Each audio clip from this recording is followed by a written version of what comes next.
vídeo aberto aí para a gente, para a gravação ficar bem legal. Então vamos lá. Deus abençoe a todos.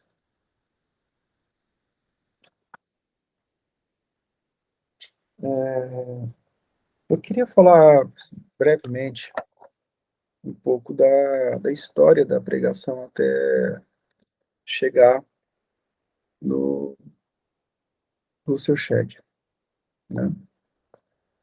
E falar de história é muito importante, né? Porque a história nos ensina muito. A história tem muito a nos ensinar. E o momento que a gente vive é um momento ahistórico, né? É um momento onde a história não tem tanta importância assim. O momento atual é um momento de desconstrução, onde a história ela não tem valor porque quem é da desconstrução sempre argumenta que na história há controvérsias. Então, aí impera o relativismo, impera o subjetivismo, e aí vai, né? A primeira coisa que a gente precisa falar é a da pregação de Jesus Cristo, né? Jesus Cristo, diz Mateus 11, que ele saiu para ensinar e pregar as cidades da Galileia. Lucas 4:44 vai dizer que ele também foi para a Judéia. Jesus, na sinagoga de Nazaré, anunciou que essa tarefa era fruto da profecia lá de Isaías 61. Então, o Senhor Jesus Cristo é o pregador por excelência, né? Depois ele escolhe os discípulos. A gente vai observar em Lucas, na narrativa de Lucas, Jesus designando os discípulos para pregarem o evangelho. E quando ele designa os discípulos, ele não dá aos discípulos outra ordem a não ser a ordem de pregar o evangelho de Jesus Cristo.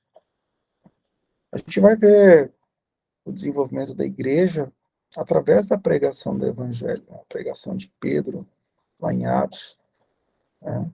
A conversão de mais de 3.000 pessoas, a pregação de Paulo. Depois nós vamos identificar Paulo instruindo a Timóteo para que continuasse a pregar o evangelho, mesmo dentro, e principalmente no contexto de Timóteo, por exemplo, de falsos profetas, lá na primeira epístola de Paulo a Timóteo, a, a centralidade do evangelho através da pregação deveria ser algo inegociável, né? E a pregação, ela alcança os pais da igreja, né? Nós temos aí os pais da igreja pregando o evangelho. Um dos pais da igreja, Crisóstomo, o chamado Garganta de Ouro.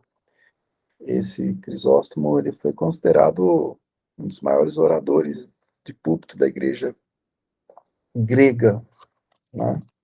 Bom, Santo Agostinho também foi um pregador do evangelho.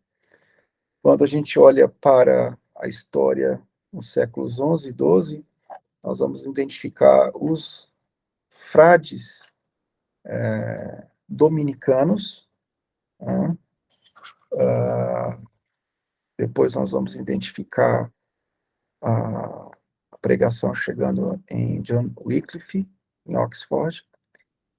E, na época da Reforma, nós vamos identificar Martim Lutero, Calvino, né? Tem um detalhe muito interessante de Calvino, porque Calvino ele sai de Genebra e vai para Estrasburgo, e lá ele fica alguns anos juntamente com Martin Butzer. Martin Butzer foi tipo o mentor de Calvino lá em Estrasburgo. E o apreço de Calvino pela exposição das Escrituras era tão grande que quando ele volta daquele processo de mentoria, de tutoria que ele passa com o Martin Butzer, ele volta para Genebra porque Genebra estava pegando fogo, né? Calvino era muito duro, foi praticamente expurgado, né? Ele foi passar um tempo com o Martin Butzer numa situação, num contexto muito difícil. Quando ele volta para Genebra, ele volta a expor exatamente no texto que ele tinha parado quando ele saiu, demonstrando assim um apreço muito forte com a pregação do Evangelho. Os puritanos a gente podia destacar aí o Richard Baxter, tá? Um grande expositor do Evangelho. Eu estou fazendo um resumo do resumo do resumo do resumo, que é muita coisa que eu teria que falar sobre isso. Nós chegamos a John Wesley, que é considerado um pós-reformador, e também a George Whitefield, 1714 a 1770. George Whitefield foi aquele que pregou mais de 11 mil sermões, destacando sempre a necessidade do novo nascimento, né? George Whitefield, ele era um missionário que foi para a América, saiu da Inglaterra e foi para a América. Deixou uma grande marca da pregação do Evangelho naquele lugar, né? Bom, nós temos aí do século XIX, Charles Simeon, né? Um grande pregador do Evangelho, da igreja Holy Trinity. Hoje a gente tem The Simon Trust, que é uma entidade fundada há uns 3 ou 5 anos atrás, que tem dado continuidade à obra do Charles Simeon, né, que é Charles Simeon é de 1739 a 1836. Bom, século XX nós temos aí algo bem interessante com o Calbart, né? Calbart não poderia ser considerado um reformado da forma como a gente prega hoje. Ele tem algumas diferenças, mas ele foi importante para aquela época em virtude dele combater um pouco do liberalismo teológico, né? Mas ele não poderia ser considerado assim um ortodoxo, né? Porque tem algumas coisas na teologia sistemática dele, na concepção dele acerca do próprio Cristo e do que é a palavra de Deus, que a gente diverge um pouco. Mas eu não vou entrar nesse assunto agora. Mas o Calbart teve a sua relevância para aquela época, né? Porque o contexto dele é um contexto onde o liberalismo teológico estava muito forte, né?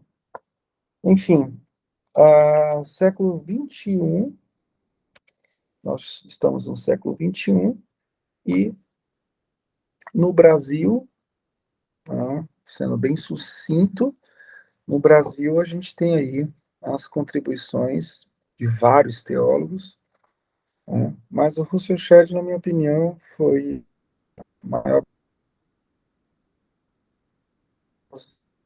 exposição bíblica, tá ok? Bom, o Shedd, ele nasceu em 1929, morreu em 2016. Eu tive a oportunidade de conversar com ele um pouco antes, né, da sua partida, né? Era um homem muito simples, um homem muito inteligente, muito capaz. não era um homem arrogante, não. Ao contrário, ele era um homem muito simples. A simplicidade dele até era constrangedora, né? Só para vocês terem uma ideia, né? Eu já fui arminiano e ele prefaciou um livro meu sobre apostasia, mesmo sendo calvinista, né? Então ele era muito simples, né? Muito humilde. Bom, ele foi um pastor. Ele nasceu na cidade de Cochabamba, na Bolívia, né? Os pais dele eram americanos. Depois ele foi naturalizado americano, lógico.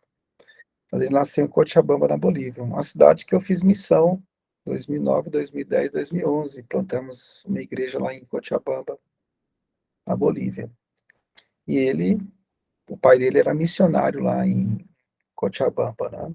Ele foi um teólogo, pastor e escritor de várias obras, influenciou muitos seminários, muitos púlpitos brasileiros. E, segundo a própria nota da editora Vida Nova, né? Ele era, e não só a nota da Vida Nova, né? Mas a gente presenciou isso, né? Ele era um exegeta, um conhecedor do grego, profundo exegeta, e não só um exegeta, mas um homem muito piedoso. Bom, a nota editorial da editora Vida Nova, né, vai falar aqui um pouco da biografia acadêmica dele. Ele era PhD em Novo Testamento pela Universidade de Edimburgo, na Escócia. Deixou um legado editorial. Ele fundou a editora Vida Nova e a Shed Publicações. Então, ele deixou um legado muito grande. Como pastor, o Sr. Shed ele fez parte da missão batista conservadora no sul do Brasil, tendo trabalhado por várias décadas no Brasil, lecionado em muitas faculdades, né? Deixou a marca do Evangelho aqui em Brasília também. Ele é o nosso professor de honra aqui, esteve na fundação da FTRB,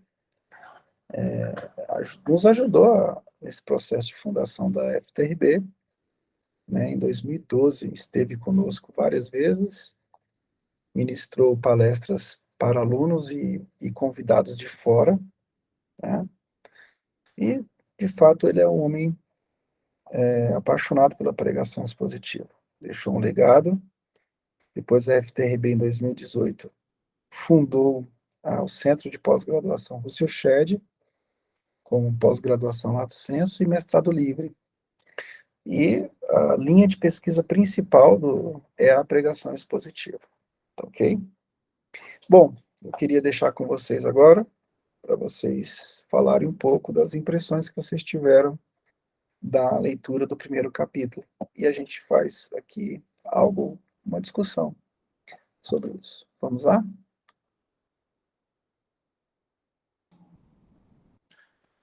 Vou falar? Pode falar, por favor. Pode falar aí.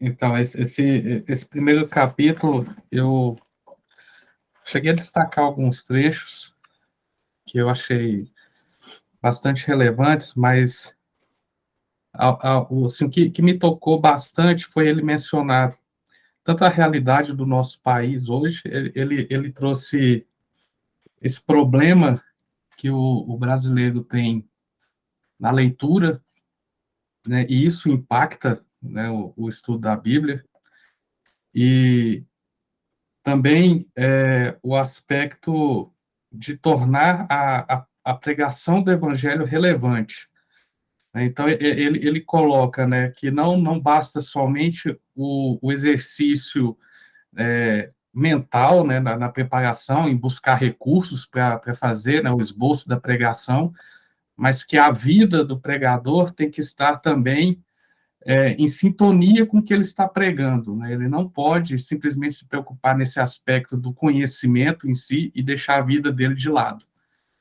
Porque o trabalho quem vai fazer, no final das contas, é o Espírito Santo, né? Ele cita aquele exemplo do Spurgeon, né? Ele pregava e depois ele mesmo se recolhia achando que a pregação dele tinha sido péssima, né? E era um homem dedicado, né, à pregação. Então eu vi que ele menciona nessa necessidade da piedade, junto do conhecimento, mas que também tem que ter uma clareza na pregação, né? A pregação ela tem que ser relevante para o ouvinte, mas tem que ser também de acordo com o contexto, né, desse ouvinte. Esse ouvinte ele tem que compreender, né, a pregação. Então, eu vi um tripé, né, esses 3 pontos aí que eu tiro desse capítulo, né, a busca da vida devocional com Deus, a importância disso, a busca da preparação também, que estudar é importante para apresentar os fatos, né, tanto históricos, né, quanto aqueles relevantes da pregação, e tornar isso claro, né, para os ouvintes, né, e no nosso contexto, até lá na igreja, né, os ouvintes são de várias idades, de vários contextos, né, crianças, adultos e pessoas de diversos tipos de formação.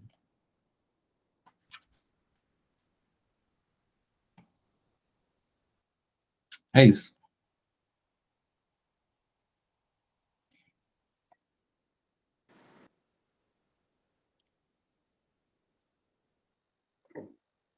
E mais, quer falar? Pastor, a impressão que eu tive é... Ah.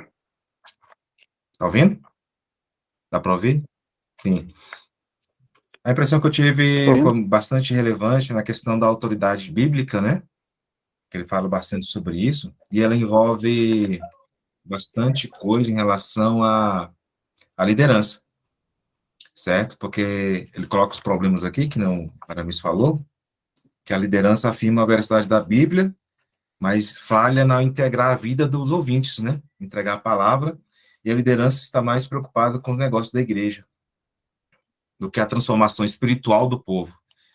Então, o que eu vejo aqui é muito da clareza, que o Aramis falou, e essa palavra tem que ter autoridade no sentido de que envolve obedecer e praticar essa palavra que se comunica, né? Essa autoridade bíblica está relacionada com cumprir e obedecer, e explicá-la de uma forma que todos entendam, que envolve a clareza, que ele menciona até a questão do Neemias aqui, que ele não só leu a palavra, mas ele explicou de uma forma que as pessoas entendiam. E naquele público tinha tanto homens, adultos, mulheres e crianças. E ele explicou de uma forma tão clara que todos entendiam o que estava sendo dito. E não só isso, envolve a ação do Espírito Santo, porque não adianta nada encher de conhecimento, de falar as palavras da Bíblia, e não houver a ação do Espírito Santo na aplicação do Evangelho, na transformação da vida da pessoa. Então, ele enfatiza bastante a questão do Espírito Santo no mover do Evangelho na vida das pessoas. Aí ele coloca a questão do ensino, certo? Envolvendo o ensino da palavra, que muitos pastores, inclusive, são analfabetos da Bíblia. E questão da repreensão, ele destacou bastante a ação do Espírito Santo na repreensão, que eu achei bastante interessante.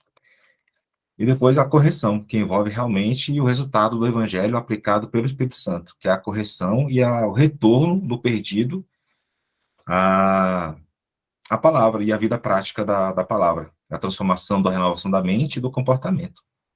Mais isso. Alguém quer falar? Sim, pastor. Eu fiz poucas observações, mas assim, o que mais me chamou a atenção foi que eu vi aqui o Russell Shedd trazendo um certo alerta, né, como pastor, quando vê as ovelhas, como nós temos visto nos dias de hoje, quando vê o lobo vindo em direção às ovelhas. Então, essa preocupação que ele traz para nós nessa palavra aqui, né, nesse primeiro capítulo, ele acaba envolvendo, né, a nossa atualidade, né, a atualidade de muitas igrejas por aí, né, não vou dizer a nossa, que eu tenho visto o cuidado que os pastores, que os presbíteros têm tido em levar a palavra sem desvios, né, palavra sem se desviar. E também um alerta, esse alerta do pastor quando vê os lobos. E depois também um alerta em nos fazer conhecer as Escrituras, né? Então, conhecer, guardar as Escrituras, obedecer às Escrituras, porque o que é que eu até coloquei, que as Escrituras sagradas, de fato, se ela está longe desses 3 pontos aí, conhecer, guardar e obedecer, então nós estamos longe de uma dessas ordenanças, então não conhecemos verdadeiramente a Deus. Então essa fraqueza da palavra aplicada nos púlpitos, ela é razão de pessoas que não conhecem a Deus, verdadeiramente não conhecem, porque às vezes leem, mas não guardam e não obedecem. Então, assim, a gente fica olhando para isso aí hoje e vê realmente nas igrejas, nos púlpitos, essa coisa do comércio, né? Elas estão mais preocupadas com o ganho, com o que vai arrecadar, do que em salvar almas, em levar a verdadeira palavra, porque se levar a verdadeira palavra, vão deixar de arrecadar.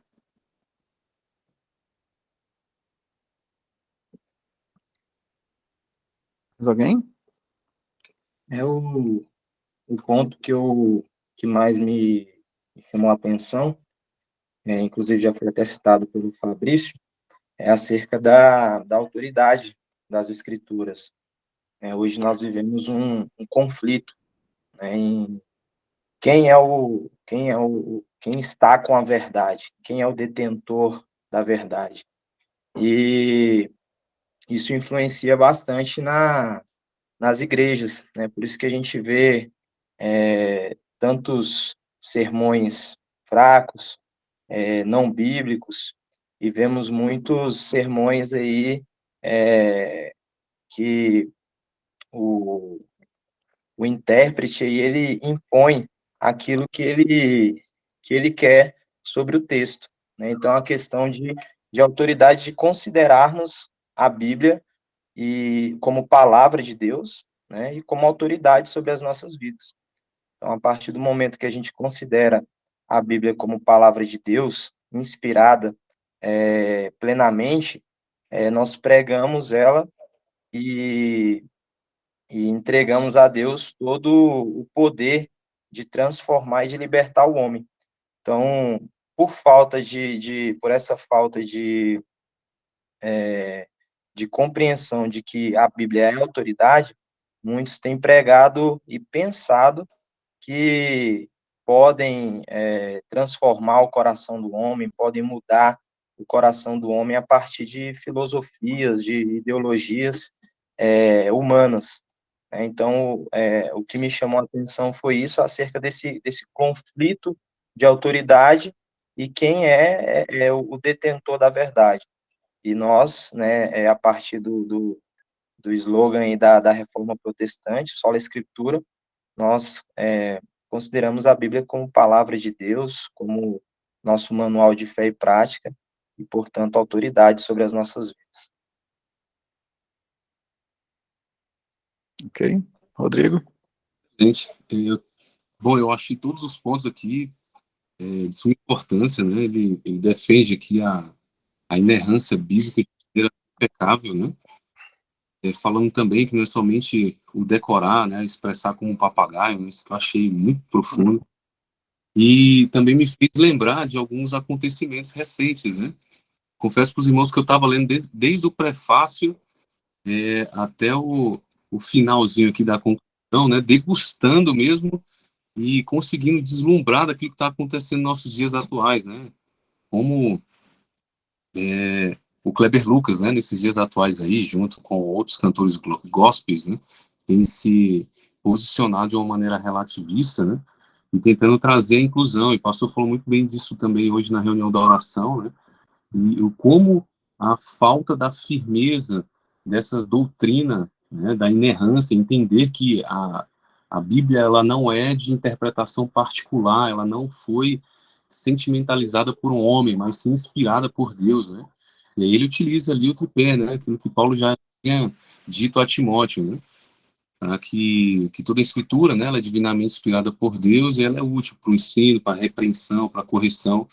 E na questão aqui também relacionada à repreensão, irmãos, Richard fala uma coisa muito forte aqui, né, o puritano, né? Se nossas palavras elas não forem afiadas e não penetrarem como pregos, dificilmente serão sentidos nos corações endurecidos, né? E por que muitas das vezes as nossas palavras elas não são afiadas assim, né? Eu tive refletindo, poxa, será que minhas palavras têm sido assim? E não somente em um sermão, né, quando a gente vai ministrar, mas será que no convívio com as outras pessoas? E afiar não significa ser grosseiro, né, ou estúpido, mas sim penetrante ao ponto de você ser convencido por ela, de você crer piamente e a tua vida também reverberar nisso, entende? Ao ponto de outras pessoas serem alcançadas, né? E eu fiquei refletindo sobre isso aqui ganhou muito no meu coração, né?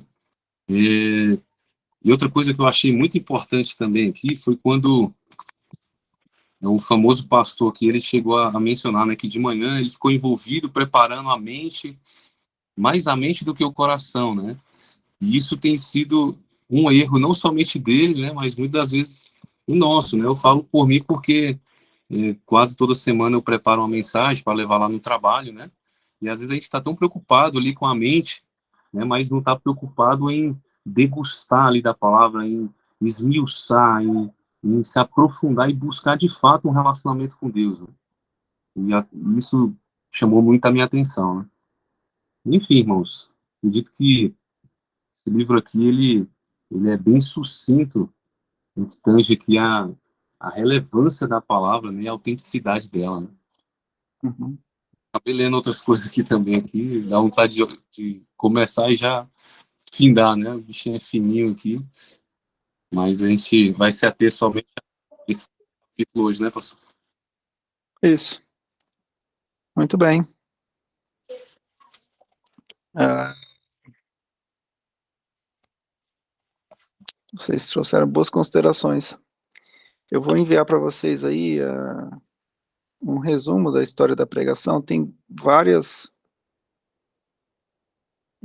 assim, tem alguns livros que falam da história da pregação que não estão nem traduzidos em português.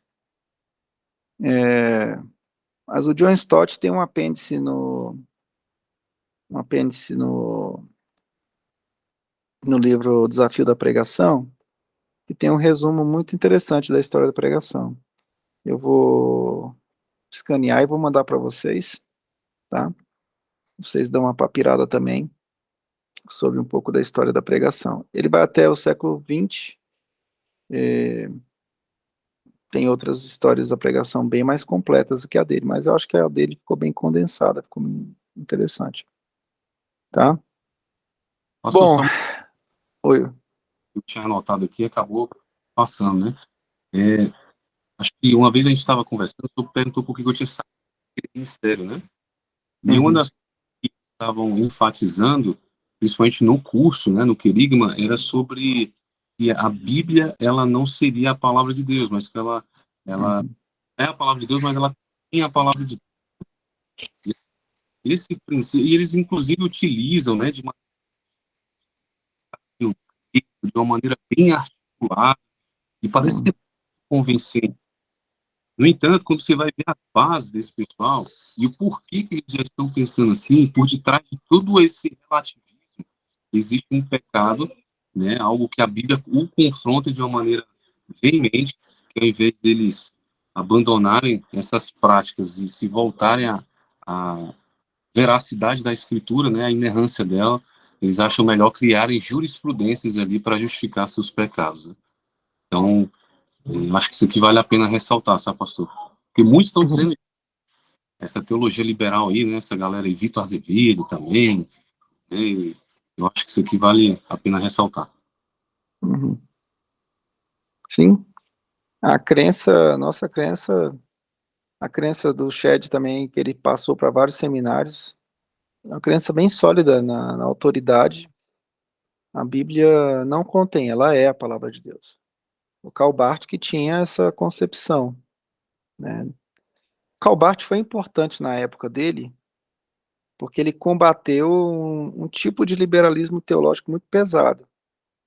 Só que ele não foi tão à frente como alguns pregadores como John Piper, J. Carson e outros, que buscaram resgatar toda a tradição da reforma, né?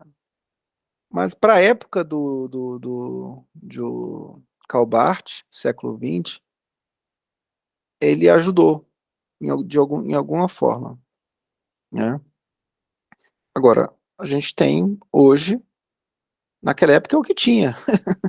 Você imagine, se tem aí teologia liberal devastando seminários, acabando com igrejas, de repente chega Calbart e diz, não,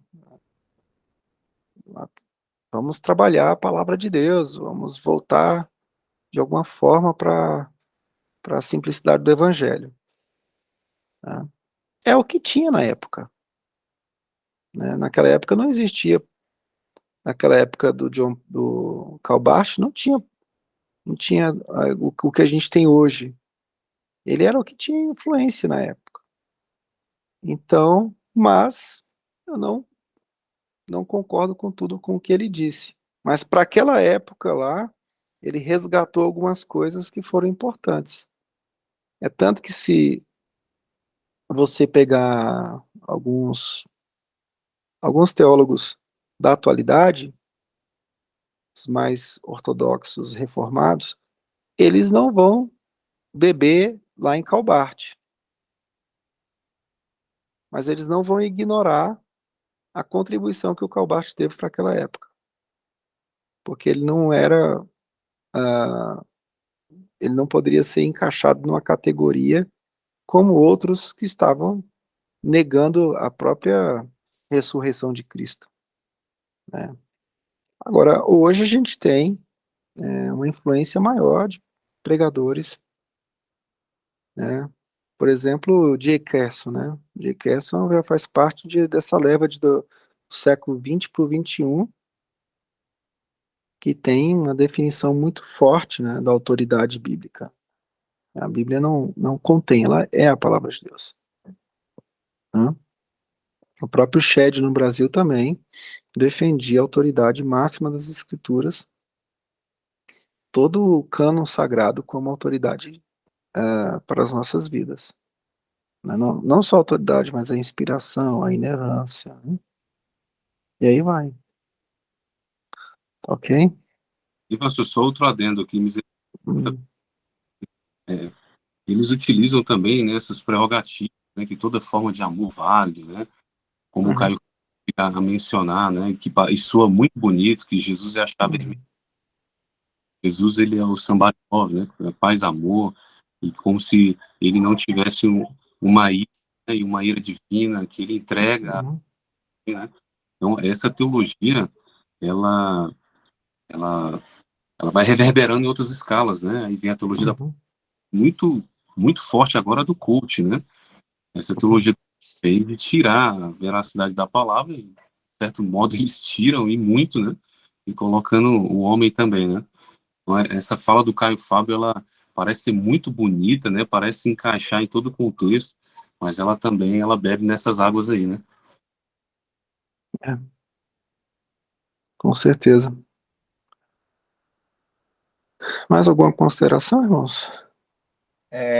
Vale ressaltar aqui a Uhum, questão que o Russell trata aqui acerca da literalidade do texto, uhum, né, de buscar o sentido aqui o que o autor quis uhum, falar, né? Então, uhum, hoje a gente vê muito uma questão de que o intérprete que tem o poder de falar o que ele acha uhum, acerca da uhum, Bíblia, né? E nós temos que buscar esse sentido, né, literal, esse sentido, o que o autor quis falar quando ele escreveu. E E isso acho que é um dos grandes problemas da pregação moderna, dos púlpitos brasileiros, é que é uma pregação que não alimenta, porque ela não traz o sentido literal da palavra, o que Deus realmente quer falar com aquele povo, né, e o que ele quer falar conosco hoje. Então, acho que isso vale ressaltar, que ele fala aqui, né, que há interpretação e interpretação da palavra de Deus, né? Então, buscar o sentido literal, buscar o que o autor quis, é um início muito correto aí do que a gente quer.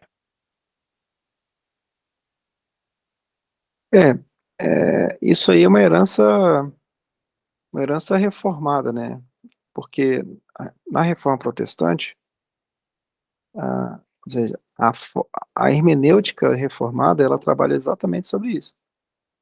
Quando nós vamos olhar um texto, por exemplo, você tem que pregar um texto em Lucas, capítulo 12, do versículo 1 ao 3. Eu preguei domingo passado. Quando eu vou preparar o sermão, eu preciso estar atento, entre outras coisas. A principal coisa que eu preciso estar atento é o que esse texto está querendo dizer, o que o autor do texto quis dizer, qual é a intenção autoral do texto. Então, toda a hermenêutica, a forma de interpretar na Reforma Protestante, se resume a isso: achar a intenção autoral do texto. Na homilética, a gente chama isso de ideia central do texto, ou tema do texto, que não tem nada a ver com sermão temático, depois a gente discute sobre isso. Então, quando você vai ao texto, aquele texto tem uma ideia central. Por exemplo, qual foi a ideia central que eu extraí de Lucas 12, do 1 ao 3? O juízo, o fingimento, né? A hipocrisia, eu substituí pela palavra fingimento para as crianças entenderem melhor, né? A hipocrisia e o juízo final, né? Porque o texto lá em si não fala do juízo final, a palavra juízo final, mas é nítido que o juízo final está ali. E pastor, a Então, mensagem, pode falar. um dos princípios da hermenêutica lá, né? Textos Uhum. claros, escuros e outros mais claros ainda. Ou seja, evita o antinomianismo também, né? Sim. Porque a Bíblia, Deus quis se comunicar através da sua palavra. E ele não ia deixar para nós algo obscuro que a gente não pudesse entender. Então, o princípio da clareza é isso. Quando você encontra um texto que tem uma obscuridade, você vai interpretar aquele texto à luz de outro texto que vai trazer mais clareza, né? E porque a Bíblia interpreta a própria Bíblia, né? Então, voltando à questão, por exemplo, da intenção autoral do texto que o Wesley falou, né? Na Reforma Protestante, esse é o princípio hermenêutico. Eu quero saber o que o autor do texto quis dizer para aquele público e aplicando para o público atual. Na hermenêutica pós-moderna, há uma inversão, né? Na hermenêutica atual, o que as pessoas querem saber é o seguinte: o que o texto fala para a minha realidade? Somente. Então a pessoa vai para o texto e cava no texto algo que se coaduna com a realidade dela. Então, se ela é homossexual, ela vai procurar lá no texto alguma coisa que caiba para ela. Então, não é na pós-modernidade, não é a busca pela intenção do texto, é a busca é, do sentido que aquele texto vai fazer para o ouvinte e suas narrativas, né? Então, não é o texto que interpreta a pessoa, é a pessoa que interpreta o texto, né? Então, na reforma, a Bíblia nos interpreta. Na pós-modernidade, as pessoas interpretam as escrituras e levam para as escrituras os seus anseios e buscam nela alguma coisa que se encaixe na sua crise existencial. Então, se a pessoa ela tem um estilo de vida promíscuo, ela vai querer procurar alguma coisa na Bíblia que se encaixe para ela. Né? Então, é uma inversão. Então, isso que o Shed fala é exatamente isso. Né? E a gente tem que tomar muito cuidado, né? Porque a nossa tendência é querer largar a porta do céu para a boiada passar. Essa é a nossa grande tendência, né? E isso acontece muito quando, por exemplo, um exemplo clássico, a gente fala isso com muito temor, sabe, irmãos? Porque essa tentação todos nós vamos passar, de querer encaixar a Bíblia de acordo com a nossa narrativa. Acontece muito com pais que descobrem que tem um filho homossexual, né? Pais que têm um filho homossexual, por exemplo, muitos deles vão buscar uma teologia mais progressista para justificar a condição do filho. Então é muito tentador, a gente tem que tomar muito cuidado, por isso que Paulo fala a Timóteo, né? Para que Timóteo cuidasse dele e da sã doutrina. A gente fala isso com muito temor. Esse princípio da autoridade bíblica aplicado para os dias atuais é um princípio muito, muito, muito importante e que a gente só vai saber realmente o,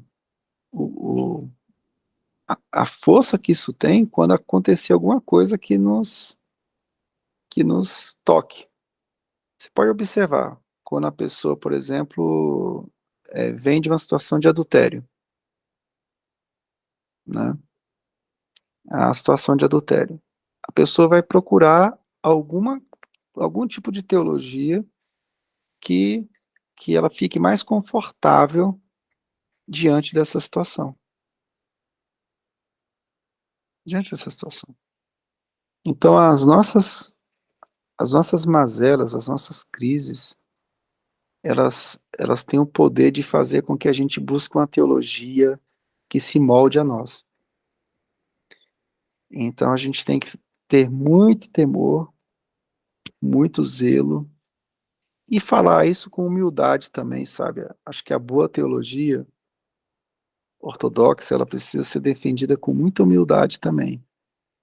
A gente não pode defender isso com arrogância, não.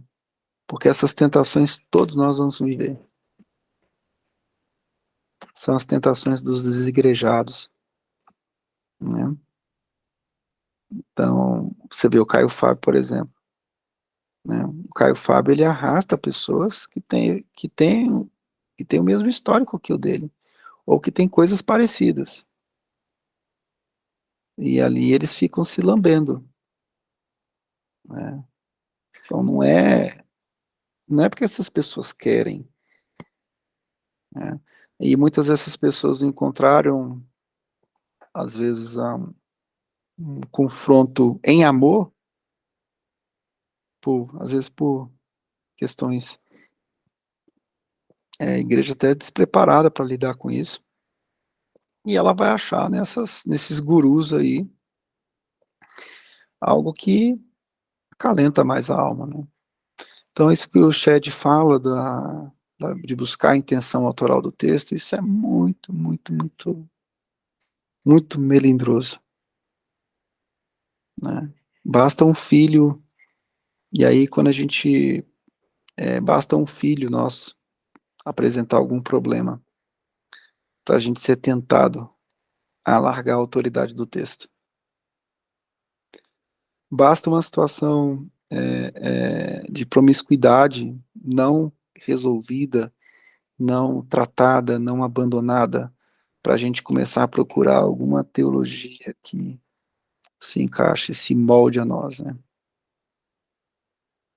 Então, que a gente tenha muito temor, humildade e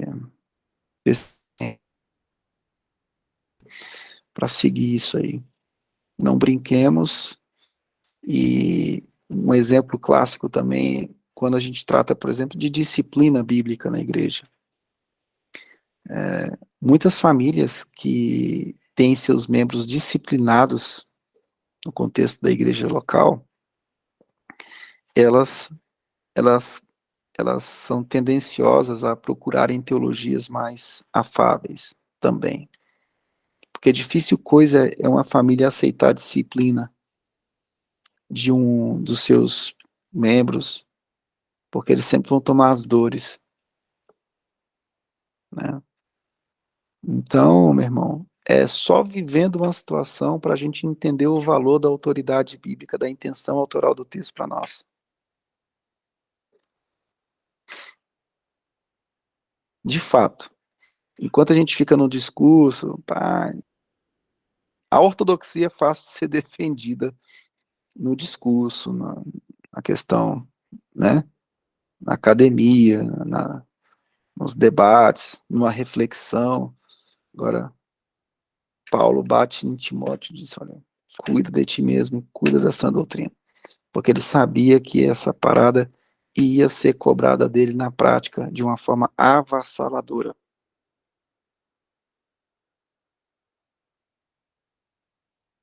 Por que que tem alunos, por exemplo, da FTRB, né, saíram daqui reformados, um ou outro se perde. É sempre todo seminário é assim. Por mais ortodoxo que seja, incrível. Igreja da mesma forma. Por mais que você pregue o evangelho, por mais que você ensine, por mais que você mantenha a linha, um outro vai se embrenhar. Eu tive exemplo aqui na igreja agora, quando a gente tratou de feminismo, né? Um casal me procura dizendo, nós somos progressistas, feministas, o homem e a mulher dizendo que, né, defendiam a teologia feminista e defendiam de forma acadêmica. Aí eu falei, meu Deus, eu estou pregando para esse casal tem 15 anos. Então, isso acontece. Mas alguma situação na prática, na vida, no contexto deles, aconteceu para que essa teologia se tornasse mais agradável para eles.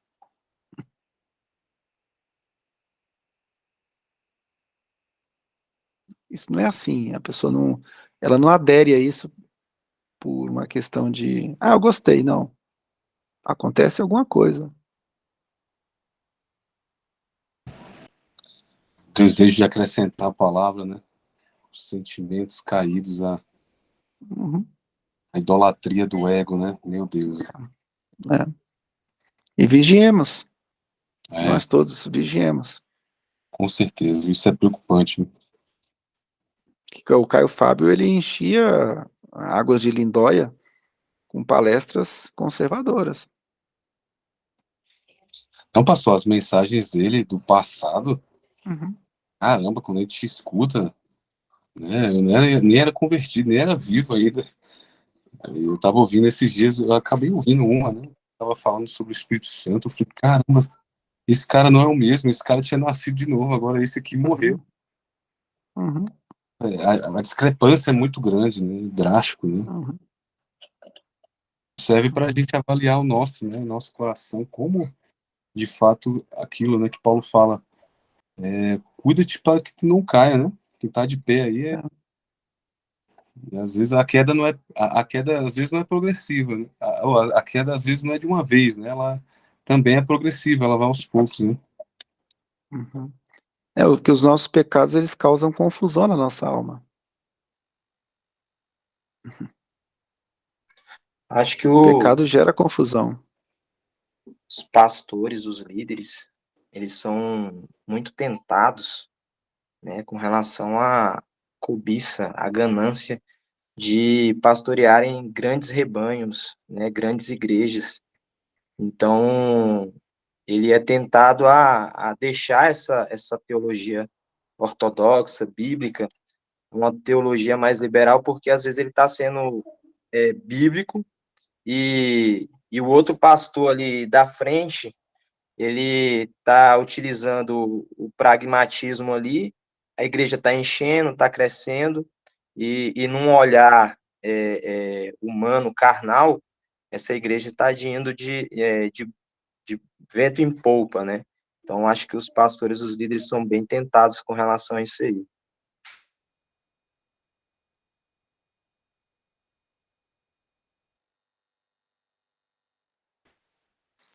Ok. Então, irmãos, vou colocar uma leitura complementar aí nessa mentoria nossa, nessa tutoria. É um capítulo, é um apêndice da obra do John Stott, né? Relançada agora, né? O Desafio da Pregação. Essa obra originalmente era chamada Eu Creio na Pregação, e um dos amigos do Stott reconfigurou, fez um resumo interessante e publicou agora o Desafio da Pregação, mais condensado. Eu vou mandar para vocês isso aí, como leitura complementar, e a gente volta aí dia 5 de janeiro, né, nessa tutoria. Tá bom? E até o dia 5, leia o livro todo aí, né? Se dedique à oração. E a leitura. Oração vai ser 7 horas da manhã, né? Mas é isso aí. Pastor, desculpa aqui. Então, dia 5 a gente vai falar dessa obra que o senhor está encaminhando e não do capítulo 2, né? Não, essa é do capítulo 2, a próxima mentoria, tutoria. O que eu vou mandar agora é uma leitura complementar, para quem quiser ler, Tá. Show. da história da pregação. Tá? Gente, olha, foi um prazer estar com vocês. Oremos uns pelos outros. Eu acho que o que ficou mais marcante aí foi essa questão da intenção do autor do texto, né? Acho que a gente refletiu bastante sobre isso aqui. E, enfim, Deus tenha misericórdia de nós, meus irmãos. Alguém pode orar? Eu oro. Senhor, muito obrigado, Pai, mais esse momento diante de Ti, Pai, e que passamos alguns minutos refletindo, Senhor, sobre essa leitura, Senhor, do livro do Teu servo, pastor Seu Shed, Senhor, e pelas reflexões, Pai, que foram compartilhadas aqui nessa noite, Senhor. Clamamos a Ti, ao Senhor, que nos dê graça, Senhor, temor, Pai, para permanecermos fiéis, Senhor, à Tua palavra, fiéis à Tua vontade, Senhor. Ajuda-nos, Senhor, a vencer, Pai, aquilo que muitas vezes tem nos impedido, Senhor, de sermos mais constantes, sermos mais intencionais, Senhor, na leitura, no estudo da Tua palavra e também na prática diária, Senhor, daquilo que temos aprendido, Senhor. Nós rogamos, Pai, sustenta cada um dos Teus servos aqui presentes, Senhor. Dá a nós, Senhor, sabedoria também, ó Deus, para podermos discernir aquilo que agrada a Ti, Senhor, e ajuda-nos, Pai, esses próximos dias, na leitura, Pai, do livro, na leitura da Tua palavra, no entendimento, Senhor, desse material que nós estamos estudando, para sermos servos, Senhor, mais capacitados, Senhor, com o único propósito de dar louvor, glorificar o Teu nome, Pai, e pregar o Evangelho, ó Deus. Muito obrigado por tudo, oramos no nome do Senhor Jesus. Amém. Amém, meus irmãos. Deus abençoe vocês. Foi bom. Eu vou mandar os slides para vocês também, tá? Já já eu mandei um material aí. Valeu. Valeu. Tchau, tchau. Abração. Paz, abraço.